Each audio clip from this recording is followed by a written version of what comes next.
Olá, sou o João Vitor e estou hoje aqui com os meus colegas Evna Moreira, José Vinícius, Juliana Ribeiro, Lucas Gabriel e Sofia Dantas.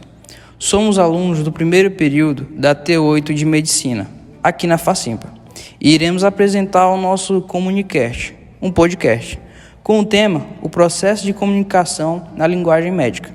E estamos contando com a ilustre participação do Dr. Manuel Veloso, médico cardiologista do estado do Pará. Boa noite, Dr. Veloso, eu sou a Evna. Então, o processo da linguagem na comunicação médica é uma temática que nos interessa bastante e é baseada nessa afinidade e no conhecimento da sua experiência do exercício da medicina de modo humano, acessível e inclusivo, que gostaríamos de ouvir um pouco sobre a sua experiência nesse processo, principalmente a sua opinião sobre a importância de tornar essa linguagem acessível para o paciente. É um prazer estar aqui colaborando com vocês e nessa particularidade da relação médico-paciente, a linguagem, tanto a verbal quanto a não verbal, é fundamental. É importante que você se coloque na posição de conexão com o paciente. Você tem que perceber, né, a forma como ele se comunica, o seu grau de escolaridade, a sua abertura até para aquele momento ali da anamnese, que muitas vezes ele pode chegar, né, arredio, pode chegar muito confuso ou até mesmo que não queira estar ali, né? E é comum isso, você tem que perceber e ganhar a empatia dele, se colocar no lugar do paciente. Mas é importante também que você não desça muito no nível de que ele possa, a partir daí, não encarar você como uma autoridade, como uma pessoa que está ali acima do conhecimento dele. É importante que você se iguale, mas que também não possa descer muito ao nível da amizade, vamos assim dizer. Quando a pessoa procura um médico, ela procura uma orientação de alguém superior a ela que está ali para ajudar, né? Numa questão até de uma relação paternal, por exemplo, né? Então você precisa saber que esse começo de conversa, ele precisa ter essa sintonia. E a partir daí tem várias coisas que entram em peso de importância. E uma delas é a capacidade de conhecimento, né, de intelectualidade da pessoa, que você precisa rapidamente entender e colocar-se na posição que ele possa entender a sua linguagem também. Ótimo, doutor. Excelente exposição sobre o assunto. Juliana, você tem alguma dúvida sobre essa relação? Tudo bem, doutor? Então, eu gostaria de saber quais as consequências dessa falha na comunicação. O primeiro momento que você tem com o paciente é o fundamental, você ganha a empatia, ou seja, você coloca-se na posição dele e na situação de que vai resolver um problema. A partir do momento que você não consegue estabelecer um contato firme, um contato de duas vias com o paciente, você vai ter um trabalho médico diminuído. Você pode, primeiro, não conseguir todas as informações e a partir daí prejudicar a tua análise diagnóstica a partir desse ponto, ou então até mesmo você pode fazer uma avaliação brilhante de tudo, mas na hora de impor o tratamento, de sugerir o tratamento, o paciente, por não ter a empatia, não ter tido a conexão com você, a partir dali não segue, ele vai sair dali e não vai seguir as tuas orientações, vai procurar um outro profissional, porque você não conseguiu chegar na linguagem que ele queria ouvir, né? Então é importante que a gente tenha a capacidade, o discernimento e o jogo de cintura para vários motivos. Então, para uma pessoa mais jovem, uma pessoa mais descolada, você tem que ser, né, com uma linguagem mais próxima dele possível. Lógico que lembrando sempre a ressalva de não se colocar muito no mesmo nível, né? E se for uma pessoa mais velha, né, mais erudita, mais uma pessoa, você precisa também colocar de uma maneira em que tenha todo o respeito, chamar de senhor e tudo mais. Então, cada situação você precisa revestir isso, né, com aquela sensibilidade de olhar no olho, saber quem que você está falando para poder ter essa conexão. A partir daí, se você não conseguir fazer essa conexão, pode ter certeza que o teu tratamento não vai ser eficaz. Seria se adequar, não é, doutor, à situação, certo? Sem dúvida. Sou o João. Eu queria perguntar para o senhor um caso específico. Um paciente que não teve acesso à escolaridade e veio da zona rural, principalmente porque aqui no nosso setor de Marabá há grande quantidade de trabalhadores rurais. Como é que um médico ele tem que se portar fisicamente e a sua verbalização com o paciente? Muito boa pergunta. Primeiro ponto é que você não pode ser, vamos assim dizer, muito elitista e nem passar para aquele paciente mais simplório e mais do campo uma questão de que você é o doutor que sabe de tudo. É importante que você consiga reduzir esse teu nível de exposição para ele, para que ele se sinta à vontade e não se sentir intimidado para conversar com você. É importante que você quebre esse gelo, falar a respeito de alguma coisa que você tenha conhecimento, né?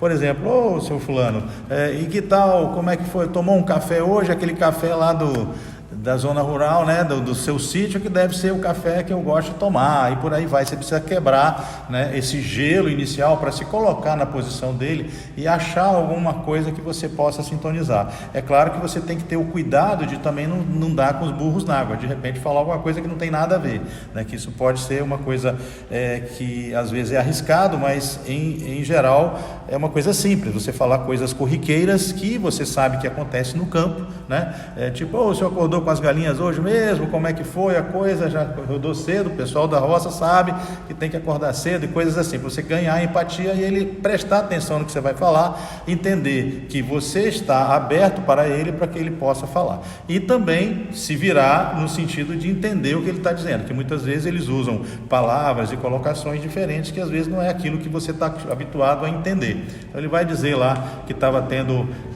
teve outro dia um estupor, por exemplo, que você não tem ideia do que é, aí você vai ter que trabalhar, mas esse estupor que o senhor teve, como é que foi? O senhor sentiu aonde? Para poder saber o que é que ele estava querendo dizer. Então a forma de você mostrar interesse, sempre olhando no olho, entendendo que ele está ali, que ele é muito importante para você, né? E você se impondo nesse sentido, de ser uma mão amiga, de ser uma pessoa que está para ajudá-lo, mas aberto e tentando fazer esse canal de empatia, é muito importante. O senhor acha que faz parte do médico entender o ambiente externo? Porque há certos trabalhadores que, por exemplo, são expostos ao veneno, a substâncias tóxicas e não sabem que aquela substância é tóxica.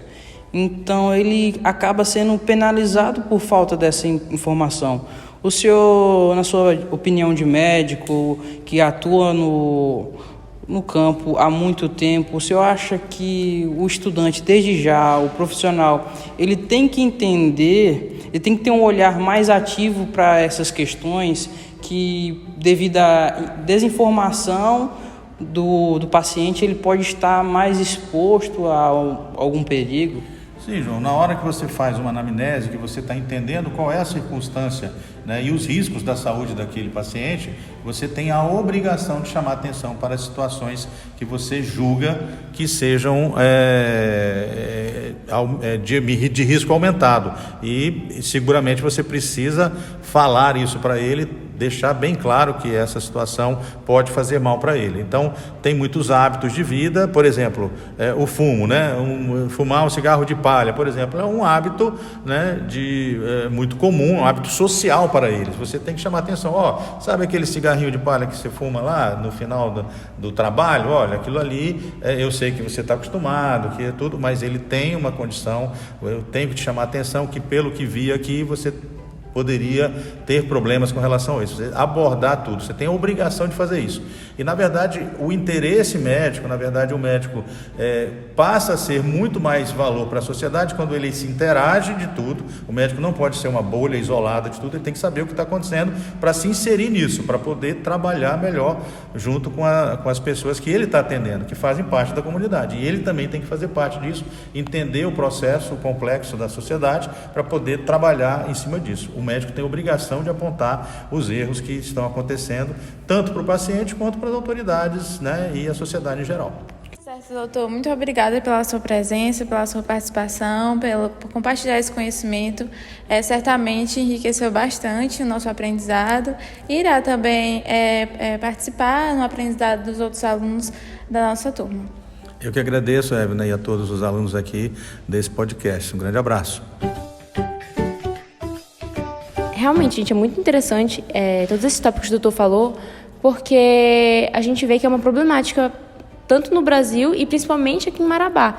Porque com a falha na comunicação, afeta até o tratamento dele, né? Sofia, realmente o que você falou é muito importante também. E também é importante a gente entender também como que funciona o processo da comunicação. A comunicação ela é diferente da linguagem, porque a comunicação é o processo que há dentro da linguagem. Ou seja, a comunicação seria evitar termos médicos, ter uma boa oratória e conseguir ter um bom desenvolvimento com o paciente, para que ele possa entender tudo que o doutor está falando. Esse é um ponto muito importante a ser tocado, José. É preciso lembrar também que a comunicação é uma via de mão dupla, ou seja, você compreender e você ser compreendido. Principalmente porque o médico não trata doenças, o médico trata pessoas que por hora estão doentes. E o modelo de medicina desumana começa também pela falta de comunicação. Um médico, principalmente com pessoas socialmente menos favorecidas, que não tiveram uma escolarização adequada, não pode chegar para o paciente e dizer que ele está com uma erupção cutânea. É possível que ele não compreenda aquilo, ou que ele vai precisar fazer uma incisura lateral na região inferior direita, para explicar a cirurgia do apendicite. É muito possível que ele não compreenda. Então, a comunicação é em primeiro lugar. Você adequar a sua linguagem para que o paciente entenda aquilo que você está falando e que ele siga o tratamento da forma mais eficiente possível.